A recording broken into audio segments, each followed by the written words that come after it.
Chapter रहेगा हमारा fundamental of estimating and costing, और उसमें पहला टॉपिक है एस्टिमेटिंग।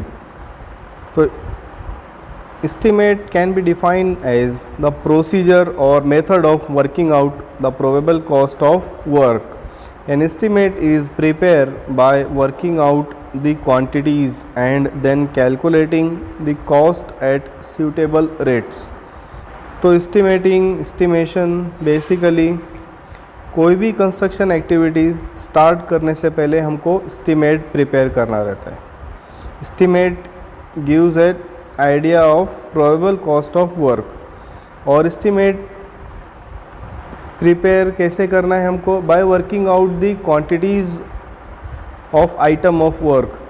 मीन्स बिल्डिंग कंस्ट्रक्शन में बहुत सारी कंस्ट्रक्शन एक्टिविटी करना रहता है। मीन्स हमको बहुत सारे आइटम ऑफ वर्क को कंस्ट्रक्ट करना पड़ता है।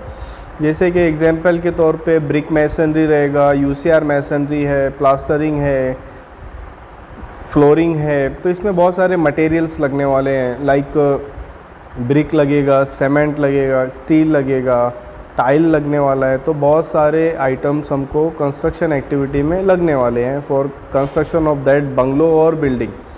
तो first of all we have to calculate that quantities. Means brick work रहेगा तो हमको नंबर ऑफ ब्रिक्स कैलकुलेट करना है कि कितने ब्रिक्स लगने वाले हैं फॉर ब्रिक मैसनरी कंस्ट्रक्शन में। यूसीआर मैसनरी रहेगा तो हमको स्टोन की क्वांटिटी कैलकुलेट करना है, कितना स्टोन लगने वाला है।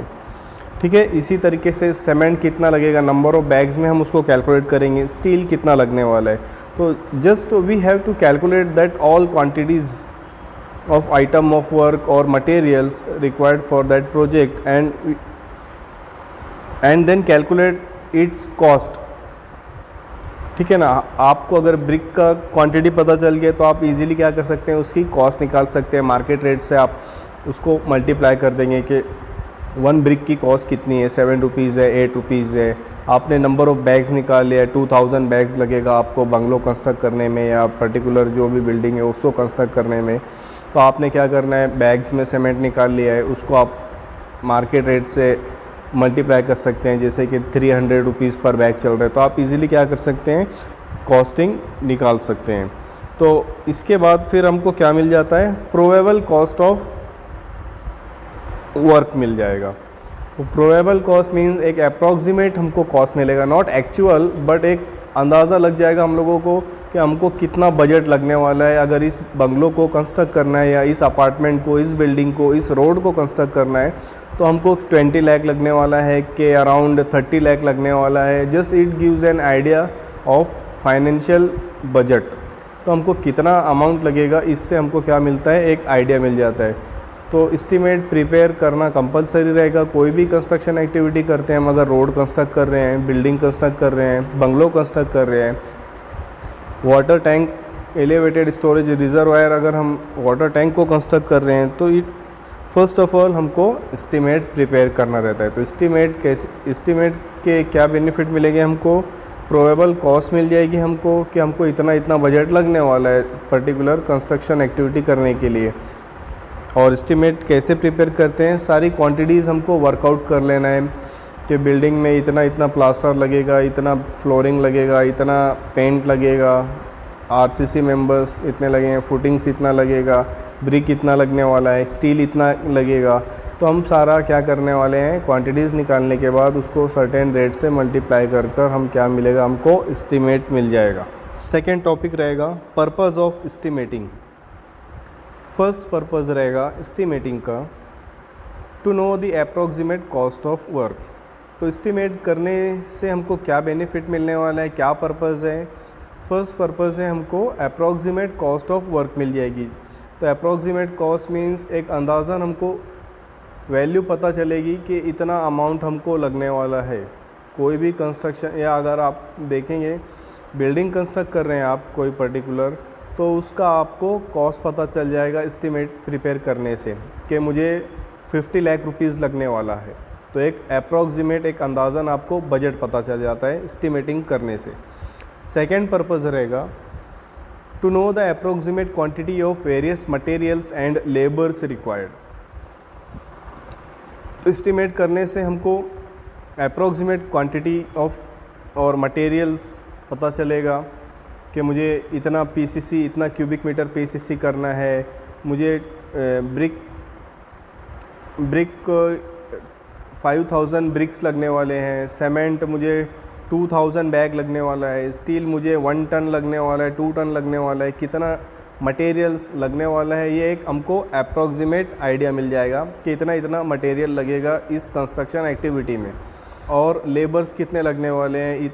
अगर अप्रॉक्सीमेट हमको क्वांटिटी पता चल जाएगी तो हमको उससे एक लेबर की फ़िगर भी मिल जाएगी कि इस पर्टिकुलर क्वांटिटी को एग्जीक्यूट करने के लिए, कंस्ट्रक्शन करने के लिए हमको इतने इतने लेबर्स की टीम की ज़रूरत पड़ने वाली है। तो it gives an clear cut idea of materials and labours required that particular project. Third purpose रहेगा एस्टिमेटिंग कॉस्टिंग का for technical sanction of the project. तो गवर्नमेंट जो भी प्रोजेक्ट्स रहते हैं, पीडब्ल्यूडी, जेडपी, कॉरपोरेशंस, जितने भी कंस्ट्रक्शन प्रोजेक्ट्स रहते हैं, उन सब का हमको टेक्निकल सैंक्शन के लिए आपको एस्टीमेट प्रिपेयर करना रहेगा। टेक्निकल सैंक्शन मीन्स तांत्रिक मंजूरी हमको लेना पड़ता है डिपार्टमेंट से, अथॉरिटी से, कि हमको ऐसा ऐसा यहाँ पर कंस्ट्रक्ट कर रहे हैं, तो इसके लिए परमिशन हमको रिक्वायर्ड रहती है, टेक्निकल सैंक्शन। फोर्थ पर्पज़ रहेगा for inviting tenders and to arrange contract. तो एस्टिमेटिंग का पर्पज़ रहेगा हमको फॉर इनवाइटिंग टेंडर्स। आपने न्यूज़पेपर में टेंडर नोटिस देखा होगा, तो उसमें टेंडर नोटिस में एस्टिमेटेड कॉस्ट रहती है, और वो एस्टिमेटेड कॉस्ट कैसे मिलेगी हमको? एस्टिमेट प्रिपेयर करने के बाद जो हमारी कॉस्ट आती है, एस्टिमेटेड कॉस्ट, वो मिलती है हम लोगों को। इसके लिए फिर आप टेंडर जब भी पब्लिश करेंगे न्यूज़पेपर में, तो हमको एस्टिमेटेड कॉस्ट देना पड़ेगा। कि एग्जांपल के तौर पे जैसे कि मुंबई है, मुंबई में कंस्ट्रक्शन करना है, आपको रोड कंस्ट्रक्ट करना है, तो आपको एस्टिमेटेड कॉस्ट देना है। आपने टेंडर नोटिस पब्लिश किया, तो टेंडर नोटिस में लिखा हुआ रहेगा कि 1 crore rupees for construction of roadways. इस तरीके से क्लियर कट आपको एक अमाउंट दी रहेगी, एस्टिमेटेड कॉस्ट दी रहेगी, and to arrange the contract. और उसके बाद फिर हम क्या कर सकते हैं? कॉन्ट्रैक्ट को अरेंज कर सकते हैं कि क्या, कौन सा मेथड इसके लिए सूटेबल रहेगा और कौन सा कॉन्ट्रैक्ट सूटेबल रहेगा। तो समझ में आ गया होगा। इनवाइटिंग टेंडर्स मींस कोई भी पब्लिक बॉडी रहेगी वो टेंडर पब्लिश करती है, और टेंडर पब्लिश करने के लिए उसको एस्टीमेट प्रिपेयर करना रहेगा। एस्टीमेट प्रिपेयर करने के बाद ही उसको एस्टीमेटेड कॉस्ट मिलती है। जो हम निविदा देखते हैं न्यूज़पेपर में, टेंडर नोटिस देखते हैं, उसमें लिखा हुआ रहता है कि यहाँ पर ऐसा ऐसा कंस्ट्रक्शन करना है और उसका एस्टीमेटेड कॉस्ट इतना रहने वाला है, 1 करोड़, 2 करोड़, 100 करोड़, जो भी रहेगा वो मेंशन किया हुआ रहता है टेंडर नोटिस में। फिफ्थ पर्पज़ रहेगा to have an idea about the time of completion of project. तो हमको क्वांटिटीज़ पता चल जाएगी, मटेरियल्स पता चलेगा एस्टिमेट करने से, तो हमको टाइम कंप्लीशन ऑफ प्रोजेक्ट भी पता चलेगा कि कितना, इतनी क्वांटिटीज़ को एग्जीक्यूट करने में, कंस्ट्रक्ट करने में कितना समय लगने वाला है। 1 ईयर लगने वाला है, 6 मंथ लगने वाला है, कि 2 ईयर्स प्रोजेक्ट का ड्यूरेशन रहने वाला है। तो इससे एक हमको क्या फिगर आउट हो जाता है? Time completion of project estimating करने से। 6 रहेगा to give an idea for keeping control over expenditure during construction. तो एस्टिमेट करने से जो 6 पर्पज़ है हमारा, keeping control over expenditure. Expenditure का अर्थ होगा खर्च, कितना आप उसके ऊपर कंट्रोल कर सकते हैं ड्यूरिंग कंस्ट्रक्शन एक्टिविटी। तो एस्टिमेट करने से हमको ये भी बेनिफिट मिलता है कि आप कंट्रोल कर सकते हैं जो भी खर्च लगने वाला है, जो भी एक्सपेंडिचर लगने वाला है ड्यूरिंग कंस्ट्रक्शन को, उसको आप कैसे मिनिमाइज़ कर सकते हैं, उसको कैसे रिड्यूस कर सकते हैं। तो इससे हमको, तो एस्टिमेटिंग करने से हमको ये भी बेनिफिट मिलता है कि आप जो भी एक्सपेंडिचर है उसको कंट्रोल कर सकते हैं ड्यूरिंग कंस्ट्रक्शन एक्टिविटी। एक रहेगा हमारा costing. Costing is defined as the determination of actual cost of the work before execution of it. To know the cost of work, detailed estimate is prepared in measurement sheet and the probable cost of various item is entered in the abstract sheet. तो estimating करने के बाद हमको क्या करना रहता है? Costing करना पड़ता है। कॉस्टिंग करने से हमको क्या बेनिफिट मिलेगा? कोई भी कंस्ट्रक्शन एक्टिविटी आप एग्जीक्यूशन करने से पहले आपको कॉस्ट पता करना है और एक्चुअल कॉस्ट आपको फाइंड आउट कर लेना है। तो कॉस्टिंग की डेफिनेशन बहुत ही सिंपल है, determination of actual cost of the work before execution of. कोई भी कंस्ट्रक्शन प्रोजेक्ट स्टार्ट करने से पहले ही आपको उसका एक्चुअल कॉस्ट फाइंड आउट कर लेना है। और ये कैसे आप फाइंड आउट करेंगे, कॉस्टिंग कैसे करने वाले हैं? To know the cost of work detail estimate is prepare. Detail estimate is prepare, तो आपको डिटेल एस्टीमेट प्रिपेयर करना रहेगा। मेजरमेंट शीट में probable cost of various item, जो बहुत सारे आइटम्स रहेंगे जैसे ब्रिक मैसनरी है, यूसीआर की इतनी कॉस्टिंग आ रही है, प्लास्टर की इतनी कॉस्टिंग आ रही है, फ्लोरिंग की इतनी कॉस्टिंग आ रही है, इन सब को आपको एंटर करना है एब्स्ट्रैक्ट शीट में। और एब्स्ट्रैक्ट शीट से आपको actual cost of the project पता चल जाएगी कि इतना इतना हमको अमाउंट लगने वाला है फॉर कंस्ट्रक्शन ऑफ प्रोजेक्ट और वर्क। तो कॉस्टिंग समझ में आ गया होगा आपको। Purpose of costing, first purpose रहेगा to determine probable cost of work before execution and to study feasibility of project. तो कॉस्टिंग से हमको फर्स्ट पर्पस रहेगा हमारा प्रोबेबल कॉस्ट ऑफ वर्क पता चल जाएगी कॉस्टिंग करने से। Before execution means work start करने से पहले, काम स्टार्ट करने से पहले ही हमको कॉस्ट पता चलेगी। एंड हमको फिर स्टडी कर लेना है फिजिबिलिटी ऑफ प्रोजेक्ट, कि प्रोजेक्ट फिजिबल है कि नहीं, प्रोजेक्ट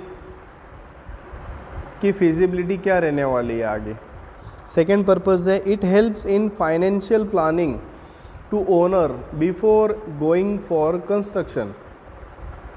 तो कॉस्टिंग करने से हमको बेनिफिट ये मिलेगा कि हम प्लान कर सकते हैं, फाइनेंशियल प्लानिंग कर सकते हैं कि हमको इतना इतना बजट लगने वाला है। एग्जाम्पल के तौर पे 100 करोड़ रुपीज़ लगने वाला है before going for construction activity start करने से पहले ही मुझे पता चलेगा कि मुझे पता चलेगा कि इस बिल्डिंग को कंस्ट्रक्ट करने में, इस बंगलों को कंस्ट्रक्ट करने में 10 करोड़ रुपीज़ लगने वाला है। ठीक है, तो मैं पहले अपनी फाइनेंशियल कैपेसिटी देख लेने वाला हूँ कि मेरे पास इतना फ़ंड अवेलेबल है कि नहीं, क्योंकि अगर फ़ंड अवेलेबल नहीं रहेगा तो प्रोजेक्ट बीच में रुक सकता है, डिले हो सकता है, तो टाइम बहुत ज़्यादा एक्सटेंड करेगा और जितना टाइम ज़्यादा बढ़ेगा उतनी कॉस्टिंग भी इंक्रीज़ होते जाती है।